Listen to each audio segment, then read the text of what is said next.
Now it's your turn.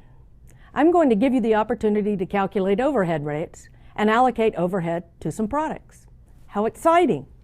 All right, the first one. Let's take a look. A company makes two products, product A and product B. The company uses a plant-wide allocation method to allocate manufacturing overhead costs of $90,000. All right, we have some data here about product A. We have some data about product B.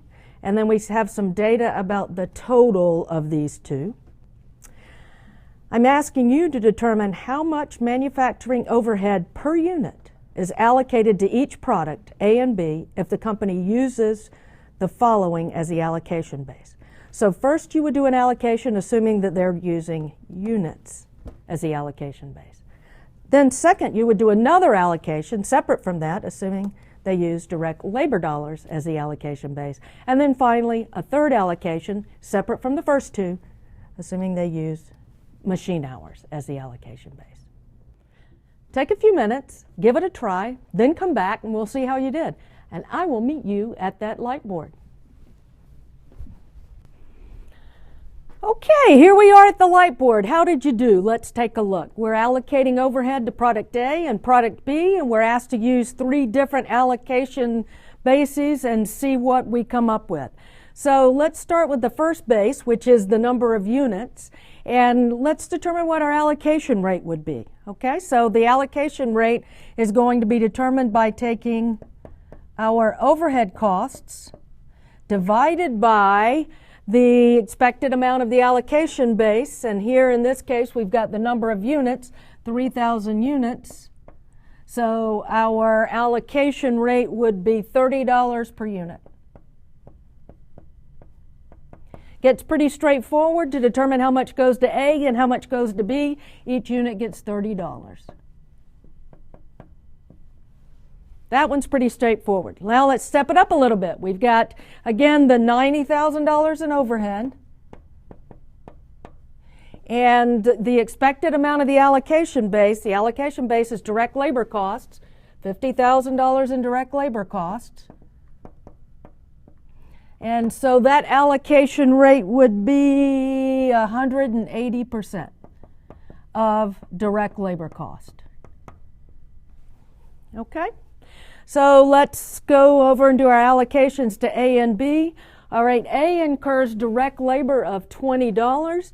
So because it has $20 of direct labor, we're going to allocate 180% of that as overhead. So the amount of overhead that product A would get would be $36, which is 180% times the $20 in direct labor.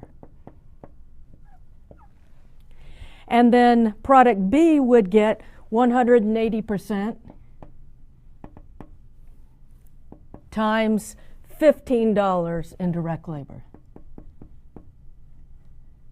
which would be, $27.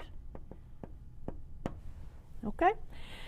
And the third allocation base we were asked to work with is machine hours. So let's develop our rate. Again, we start with our expected overhead of $90,000, and we divide that by the expected amount of the allocation base, machine hours. And we see an allocation rate of $36 per machine hour. Okay, so let's allocate the overhead to the products now. We've got our rate. A uses a half of machine hour per unit. So a half of machine hour times our $36 per machine hour is an allocation of $18 going to A. So let's move on to B. Each unit uses 1 machine hour, so we would allocate 1 machine hour times our rate of $30 per machine hour. So we'd see an allocation of $36. Okay, so hopefully things went well with the calculations. I just want to point out one thing. Notice that the amount of overhead that product A gets allocated differs based on the allocation base that we've chosen to use.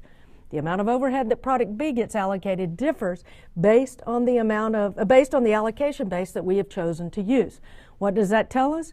That tells us it's really important to think about that allocation base when we start allocating overhead, because the choice that we make can make a difference.